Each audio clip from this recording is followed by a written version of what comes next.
It's prover iLock we will use for the specific application process, so it's a normal Windows program. Start a new project here. Then I need to choose the signaling principles I'm supposed to use. So for now we use these demo development principles. So after having done this, it will load all these signaling principles, and it will present me with this box where I'm about to fill in metadata. It also lists all the relevant packages that are used. Now, to draw the station, we do it as in the painting program. So let's draw some tracks. And when I draw a track until another track here, it automatically becomes a switch. I'm done with the tracks, so now I put joints. Now we take some track circuits, then some directions, and now some signals.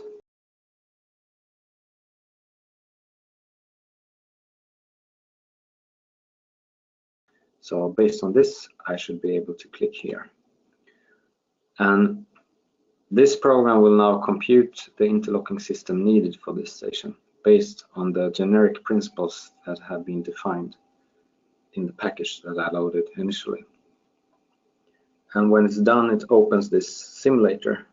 So you can actually see now that the signals here are red, because now we are running this interlocking system in this simulator, so we can actually try it. This switch here is black to the right, showing that this is detected to the right. Normally we use both yellow and black for the switch. Yellow is noting the required position of the switch, and black is the detected. But because I just started the interlocking now, it doesn't have any required position. But if I send a request of the route from the office system here to the simulator, we should see that a little yellow thing. Now you see a little yellow and a little arrow blinking, and now you should see yellow and black. So now the yellow indicates requested to the left, the black indicates detected to the left. And a little red square indicates that this switch is now locked. So I can run a train by choosing this little scenario. If I now request the route here, it should be possible to throw the switch. So it's thrown to the right, and there's detected to the right, and the route locks.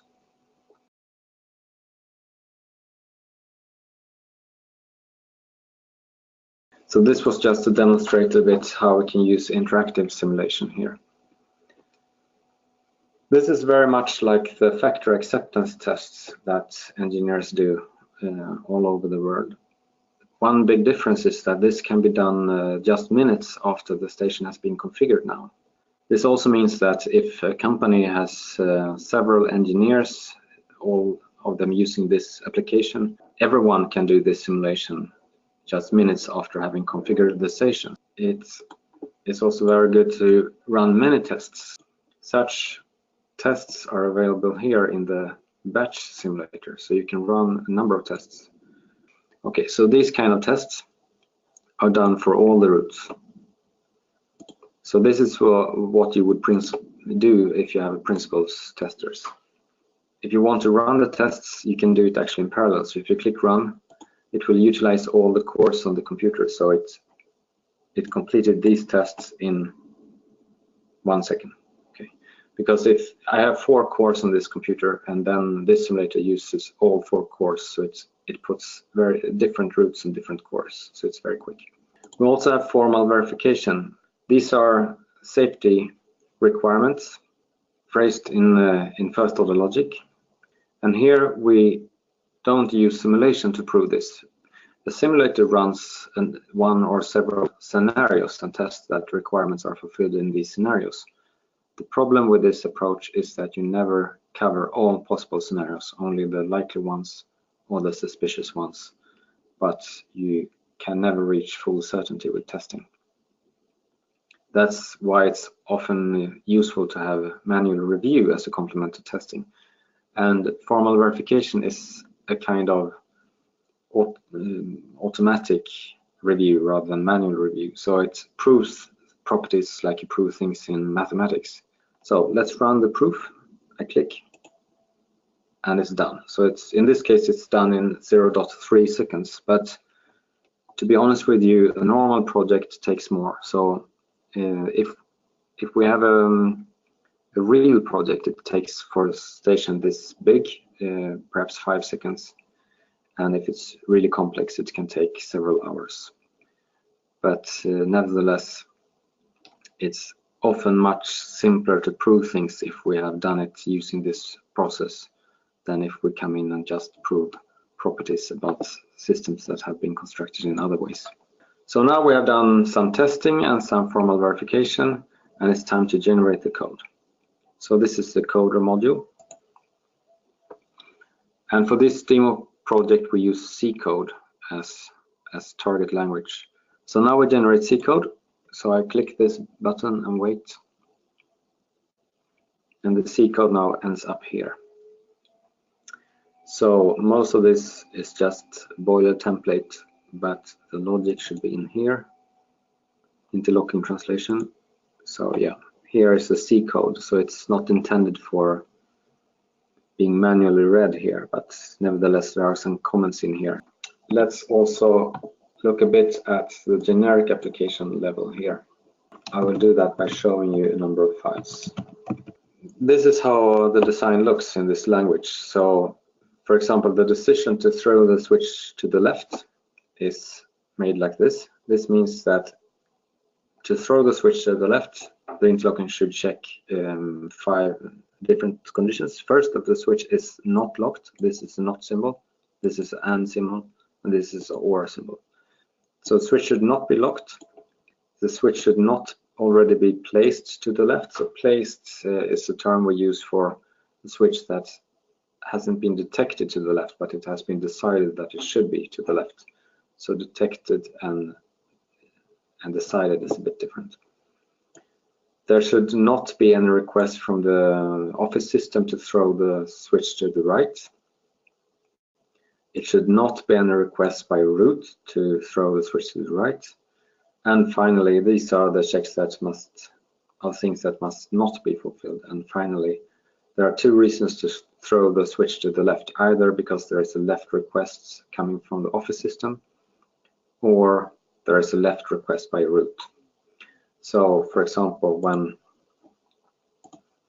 we do like this, when I request the root, it's a left request by the root to throw the switch, and now it's thrown. So let's introduce a typical error here in the design and see how it can be detected. We have logic for throwing left and then logic for throwing right. And as you all know, copy-paste errors are very common. So let's say that the root that wants to throw the switch to the left here and right here has an error. So instead of right, someone wrote left here. Let's reload all the packages with this new logic and see what happens. This shouldn't affect throwing anything to the left because I didn't change here, but throwing to the right shouldn't work. So let's try it.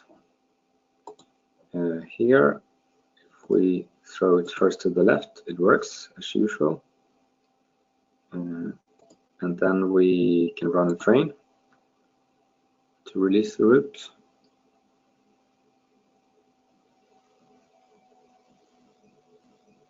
Okay, and now we try to throw the switch to the right instead by requesting this route. Now you see the request is a gray arrow, but the switch doesn't throw. I could throw it from the office system because I didn't change this, so let's throw it to the right. Right request from the office system. If I throw it to the right, it throws and the root locks. Now this was a bit easy to find because I knew what I had destroyed, but if we don't do that, we can probably discover it by running the batch simulator. So this tries to request and use all the routes, and if I run it, it will mark some tests failing here. It says that for some routes it works, but this one, for example, is suspicious. So let's double click and look at it and run it. It says here we have a problem. Okay, so this is where you find it. If you do formal verification now, this should actually pass because I didn't do anything dangerous. If I run here, safety requirements are still fulfilled because the switch isn't thrown, which makes the interlocking not clearing any signals. So therefore there is not a safety issue, but a functional issue. Let's revert this so I have it good again. And then we can look at introduce another error that is more dangerous for when the route is allowed to be used. And this checks some things here, but in the end it checks usable def, so the definition of usable for root. And if we check it up here, it says it's defined in subclasses. So for root there are two subclasses. There are, in this case, main roots and fronting roots. So it's a bit different. So if we look at the main roots here, usable for main root is that switches are confirmed locked, flanks are okay, fronts are okay. So it's flank protection and front protection. So for example, if I take away flank protection, this now the routes will not change. It will not check flank protection anymore because it was forgotten in the design. If I run the test cases, I'm pretty sure it will still work because you will still be able to get signal cleared and everything. But if you run formal verification, it says it's 8 requirements that it couldn't prove. So let's try to disprove them instead. I double click on a requirement and I get immediately from the proof engine a counter model. So I can see here that after 5 cycles of execution, the route is locked, although the flank area is not okay here.